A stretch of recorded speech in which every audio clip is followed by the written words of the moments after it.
Headlines आपने जानी, bulletin का आगाज करेंगे और आज के बुलेटिन में आपको बताएंगे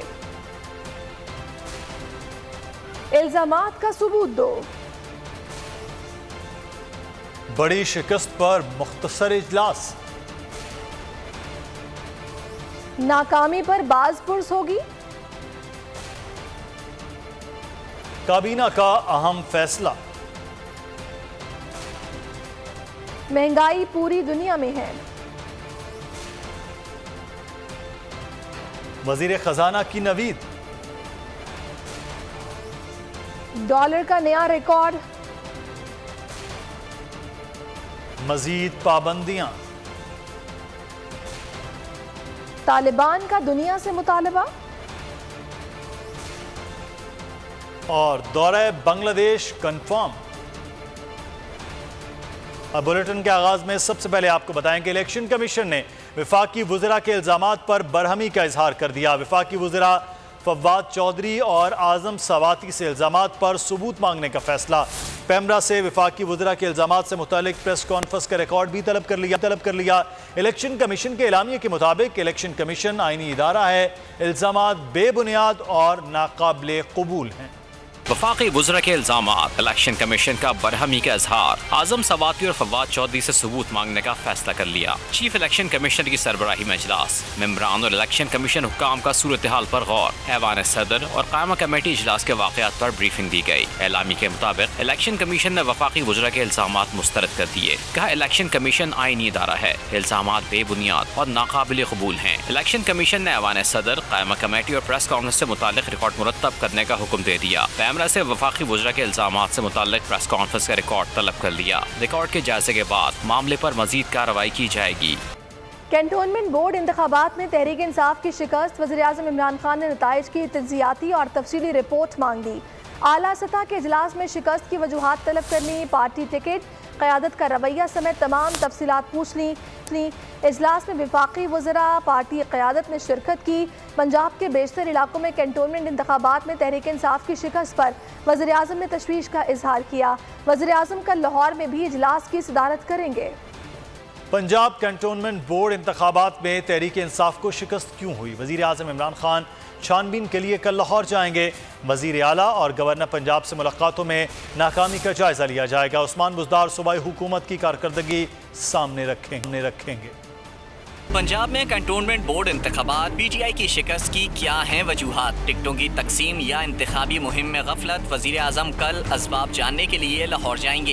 इमरान खान वज़ीर आला और गवर्नर पंजाब से मुलाकातें करेंगे। बैठक में इलेक्शन में नाकामी का जायजा लिया जाएगा। वज़ीर आज़म एक रोज़ा दौरे में अहम इजलासों की सरबराही भी करेंगे। उस्मान बुज़दार सूबाई हुकूमत की कारकर्दगी वज़ीर आज़म के सामने रखेंगे। कैंटोनमेंट बोर्ड के इंतखाबात में कामयाबी पर लीगी क़यादत की जानिब से मुबारकबाद देने का सिलसिला जारी। नून लीग के सदर शहबाज शरीफ और मरीम नवाज ने ख्वाजा इमरान नज़ीर को टेलीफोन करके इंतखाबात में कारकर्दगी पर मुबारकबाद दी।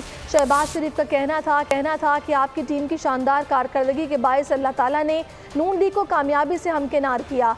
आप और आपकी पूरी टीम को इस कामयाबी पर मुबारकबाद देता हूँ। मरीम नवाज का कहना था कि जिंदा दिलाने लाहौर ने अपने वोट की ताकत से जाली तब्दीली को रद्द कर दिया है। अल्लाह ताला ने अजीम कामयाबी अता की है। मरीम नवाज पूरी टीम को इस कामयाबी पर मुबारक दे रही थी। अरकान पार्लियामेंट की तनख्वाहें नहीं बढ़ेंगी। वफाकी काबीना ने तनख्वाहों में 10% एडहाक अलाउंस की समरी को मुस्तरद कर दिया। वज़ीर इत्तलात फवाद चौधरी कहते हैं एडहाक अलाउंस की समरी किफ़ायतचारी बुनियाद पर मुस्तरद की गई। काबीना इजलास से मुतालिक ब्रीफिंग में फवाद चौधरी ने अगले साल मुल्क में 5G लॉन्च किए जाने की नवीद सुनाई। उन्होंने कहा कि FBR की वेबसाइट हैकिंग में ज़्यादातर डाटा महफूज रहा। भारत ने इसराइली कंपनी के साथ मिलकर पाकिस्तानी व्हाट्सएप यूज़र्स का डाटा हैक करने की कोशिश की। उन्होंने बताया कि बड़ी गाड़ियों से कस्टम ड्यूटी हटाई जा रही है, जिससे कीमतों में कमी आएगी। क्रिमिनल लॉ में इस्लाहात की जा रही हैं। फवाद चौधरी ने कहा कि काबीना इजलास में वज़ीर आज़म ने गंदम की खरीदारी में ताख़ीर पर बरहमी का इजहार किया। सूबों को गंदम जारी करने की हिदायत भी कर दी। ये दी गई जा रही थी कि जो दीगर अराकीन असम्बली हैं उनको 10% अलाउंस दिया जाए। काबीना ने कहा है कि ये उस असूल की खिलाफ वर्जी होगी। ये उस ऑस्टेरिटी ड्राइव का हिस्सा है, उस बचत का हिस्सा है जिसके नतीजे में वज़ीर आज़म हाउस ने बहुत बड़ी बचत की है। FBI के डाटा साइबर हमले के पेश नज़र FBI हुकाम की जानब से पब्लिक प्रोक्योरमेंट रूल्स 2004 के तहत ऑपरेशनल एमरजेंसी का नफाज किया गया और डाटा सेंटर की सिक्योरिटी को यकीनी बनाया जा सके। हिंदुस्तान ने एक इसराइल की कंपनी के साथ मिलकर पाकिस्तान के अहम मोबाइल फ़ोन्स के जो व्हाट्सएप पे चोरी करने की कोशिश की और वो अगरचे उसकी कामयाबी और जिसमें प्राइम मिनिस्टर साहब का फ़ोन भी शामिल था, हमने उसके लिए एक इंक्वायरी कमेटी जो थी वो बनाई थी। अभी तक उसकी जो प्रोफेशनल मेंबर्स हैं वो तैनात नहीं हुए हैं, उसके ऊपर काम कर रहे हैं और इंशाल्लाह ताला उसको लेके वो आएंगे। अगले साल इंशाल्लाह 5G लॉन्च कर दिया जाएगा। काबीना ने PTA को हदायत की है कि मुल्क में मायारी टेलीकॉम सर्विसेज को यकीनी बनाया जाए। लैंडमार्क डिसीजन में ये फैसला किया गया है कि जो क्रिमिनल निज़ाम में जो इस्लाहात हैं उनको मुतारिफ करवाया गया है। महंगाई सिर्फ पाकिस्तान में नहीं दुनिया भर में हुई है। कोरोना से अशिया की फराहमी मुतासर हुई और इसके मनफी असरात मुरतब हुए। वज़ीर ख़जाना शौकत तरीन ने आटा, घी, चीनी और दालों पर कैश सब्सिडी देने का ऐलान कर दिया। कहा बैनुल-अक़वामी मार्केट में चीनी फी टन $430 पर चली गई है। हाय रे महंगाई अवाम की दुहाई। वजीर खजाना शौकत तरीन ने चंद रोज में कीमतें कम होने की नवी सुनाई। कहते हैं एहसास प्रोग्राम के तहत आटा, चीनी और दीगर जरूरी अशिया पर इसी माह टारगेटेड सब्सिडीज देंगे। अब हम कैश सब्सिडी देंगे आटे के लिए, चीनी के लिए, घी के लिए, दालों के लिए। और ये जो निचली 40 से 44% जो पॉपुलेशन है उनको ये सब्सिडी, कैश सब्सिडी मिलेगी। वजीर खजाना ने न्यूज कॉन्फ्रेंस के दौरान बताया, महंगाई सिर्फ पाकिस्तान में नहीं दुनिया भर में हुई है। बैनुल-अक़वामी मार्केट में चीनी फी टन $430 पर चली गई है। कोरोना वबा और तलब और रसद में तात्तुल की वजह से बैनुल-अक़वामी सतह पर रोजमर्रा इस्तेमाल की अशिया की कीमतों में इजाफा हुआ है। एक कन्वोल्यूटेड वे से ये चीज़ हो गई है क्योंकि हम इंपोर्ट करते हैं, वीट हम इंपोर्ट करते हैं, शुगर हम इंपोर्ट करते हैं, दालें हम इंपोर्ट करते हैं, घी हम इंपोर्ट करते हैं। उसकी वजह से हम इंटरनेशनल प्राइसेस से लिंक हो गए। लेकिन अब हमारा काम है, अब हमारी स्ट्रैटेजी है कि हम ये फूड प्रोडक्शन बढ़ाएं, एग्रीकल्चर प्रोडक्शन बढ़ाएं। इसके बीच में इस साल आपने देखा कि बहुत ज़्यादा पैसे रखे गए। शौकत तरीन ने बताया, $450 मिलियन की वैक्सीन दरामद की गई। घबराने की जरूरत नहीं, तिजारती खसारा कंट्रोल में रहेगा। मुल्क की मईशत बेहतर हो रही है। IMF में जाने से रुपए की कदर में कमी हुई। मईशत जब बढ़ती है तो कर्जों में इजाफा होता है। साबिक वज़ीर आज़म शाहिद खाकान अब्बासी ने मौजूदा हुकूमत को मुल्क की तारीख की करप्ट तरीन हुकूमत करार दे दिया। मीडिया से गुफ्तगू में उन्होंने कहा कि ताज़ा स्कैंडल गंदम का है। इस हुकूमत की हर चोरी पर नैब ने चुप का रोज़ा रखा हुआ है। वज़ीर ख़जाना नैब केस में मुलव्विस थे, NRO देकर ओहदे पर आए। ये है एहतसाब का निज़ाम। उन्होंने कहा कि स्पीकर, चेयरमैन सेनेट और सदर जानिबदार हैं। क्या सदर को मईशत की तबाही, महंगाई, बेरोज़गारी नज़र नहीं आती? उन्होंने कहा कि मीडिया की आवाज़ वो लोग बंद करते हैं जिन्होंने कुछ छुपाना होता है। सर्दियों में गैस के बहरान से मुताल्लिक सवाल पर शाहिद खाकान अब्बासी ने हुकूमत के खिलाफ तंज़िया अंदाज अपनाया। बोले, गैस ना हो तो आपने घबराना नहीं है।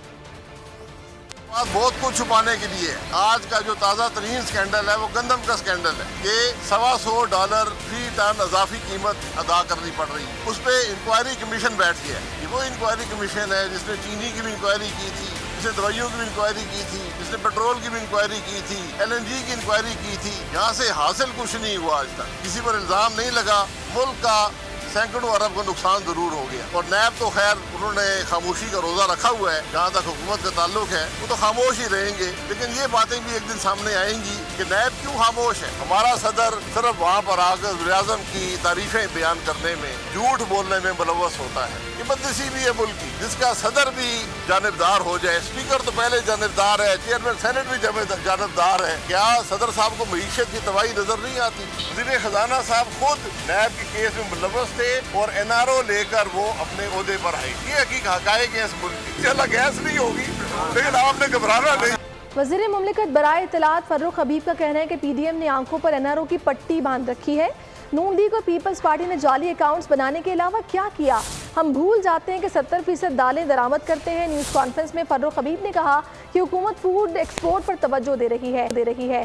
टेक्सटाइल एक्सपोर्ट बढ़ाने के लिए कॉटन पैदावार में इजाफा करना होगा। कॉटन की पैदावार वाले इलाकों में इत्तफाक शुगर मिल्स लगा दी जाती थी।